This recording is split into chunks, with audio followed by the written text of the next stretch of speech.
Salut les amis, on se retrouve en ce début de soirée et début de week-end pour la deuxième vidéo de la journée, vidéo prono. C'est la petite info du week-end. On a le retour des 5 grands championnats, retour de la Bundesliga et de la Serie A ce week-end. On va donc en parler. Avant de débuter sur la Ligue 1, je vous pose une petite question pour la semaine prochaine. Est-ce que ça vous intéresse que je vous donne 5 pronos que je vais jouer personnellement? Je pensais vous donner un prono par championnat. Laissez-moi en commentaire ce que vous en pensez. Nous on va débuter sur la Ligue 1 avec l'affiche de ce vendredi soir. Lyon reçoit le Nîmes Olympique. Les Lyonnais sont au complet pour ce match malgré l'absence d'Oussem Aouar. Il n'y a pas de blessure, tout le monde est là. Nîmes en revanche se déplace avec 3 ou 4 joueurs cadres qui ne seront pas dans le groupe. Les Nîmois sont réputés pour encaisser énormément de buts à l'extérieur. Lyon reste sur des contre-performances à l'extérieur, donc évidemment le retour à domicile doit être synonyme de 3 points pour l'Olympique lyonnais. On continue avec les matchs de ce samedi. Lens reçoit Bordeaux avec deux équipes qui font un bon début de saison, des Bordelais vraiment intéressants, surtout sur le plan défensif, donc je pars sur le match nul. Dans la soirée, on aura une belle affiche entre le Stade Rennais et l'AS Monaco, deux équipes qui pour le moment ont pris 7 points. Je vais donner un avantage aux Rennais qui sont vraiment intéressants. Ça va être, je pense, un match avec des buts, mais petit avantage quand même aux Bretons qui sont assez séduisants. Monaco a été assez décevant sur son match à l'extérieur du côté de Metz, donc je pars sur le Stade Rennais. On enchaîne avec les matchs de dimanche. Retenez bien l'horaire, à 13 h le PSG se déplace du côté de Nice. Je pars sur une victoire du Paris Saint-Germain malgré les absences, malgré les joueurs qui sont suspendus. Je pars sur le PSG parce que c'est un match qui peut être intéressant pour Paris, parce que vraiment l'OGC Nice c'est une équipe qui ouvre le jeu. C'est pas une équipe qui a le même style de jeu que Metz en milieu de semaine et que Marseille lorsqu'ils sont venus au parc la semaine dernière. Nice va ouvrir le jeu, Nice va laisser des espaces et normalement, faut attendre confirmation du groupe parisien, mais Mbappé et par exemple Verratti devraient faire leur retour dans le groupe parisien, donc ça peut être quand même une bonne nouvelle pour le PSG malgré le fait que Paris enchaîne un 3e match en 7 jours. Ensuite on continue avec à 15 h le multiplex derby de Bretagne entre Brest et Lorient. Pour moi ça serait un match nul. Ensuite autre affiche de bas de tableau, Strasbourg reçoit Dijon et je pars sur le Racing à la maison. Dijon est très faible, même si Strasbourg et Dijon n'ont pris que 0 points.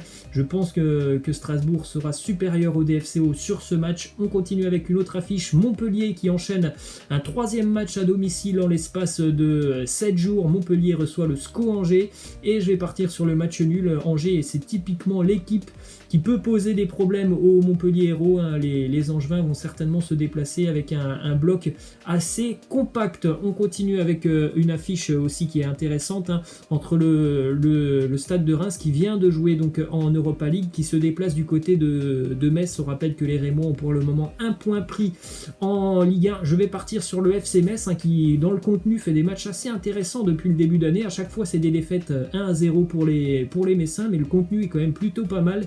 Je pense que ça va payer face à Reims qui va donc jouer à peine 3 jours après son match d'Europa League. Ça peut être un peu compliqué pour les Rémois. On continue avec l'affiche à 17 h, une belle affiche avec le leader de Ligue 1, Saint-Etienne, qui se déplace du côté de Nantes. Là je pars sur un match nul et on termine cette journée de Ligue 1 par le match entre l'OM et Lille, et je vais partir sur la victoire des Marseillais. Je pense vraiment que Lille n'est pas encore au point actuellement et que l'OM aura vraiment à cœur de se reprendre et de se racheter de cette défaite face à l'AS Saint-Etienne. On enchaîne du côté de la Première Ligue avec le match entre Everton et un promu West Bromwich Albion. On a vu une équipe d'Everton très séduisante face à Tottenham, donc évidemment je pars sur les Toffees. Un petit peu plus tard à 16 h, Leeds United reçoit Fulham, deux équipes qui sont promues, et là aussi on a vu quand même Leeds assez séduisant face à Liverpool et Fulham en grande difficulté face à Arsenal. Donc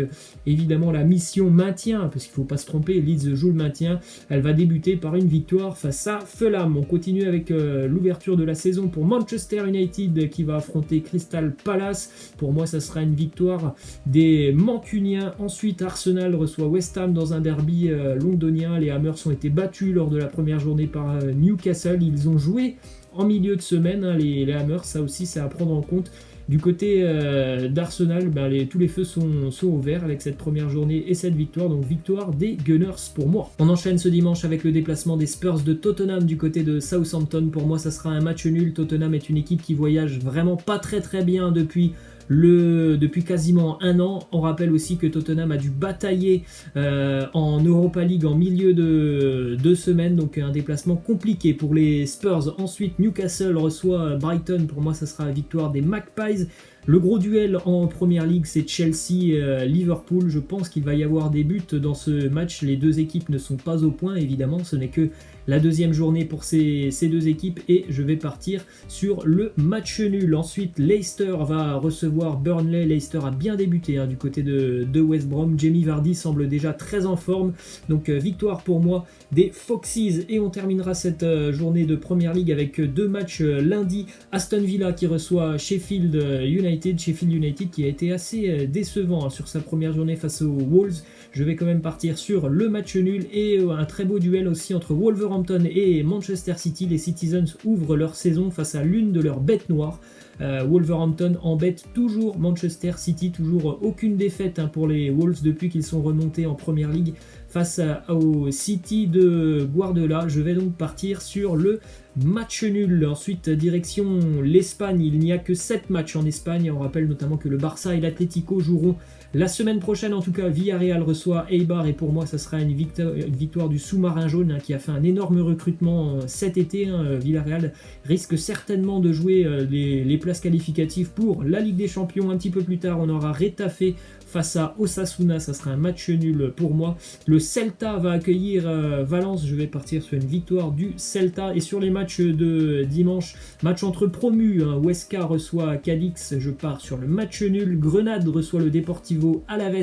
Victoire pour moi des Andalous qui ont joué en Europa League et qui ont fait un bon match du côté de l'Albanie. Donc victoire de Grenade pour moi. Le Betis Séville reçoit Valladolid. Je pars là aussi sur une victoire à domicile du Betis. Et puis le Real Madrid se déplace à 21h du côté de la Real Sociedad. La préparation a été très bonne du côté de Madrid avec ce succès notamment au milieu de semaine face à Retafe.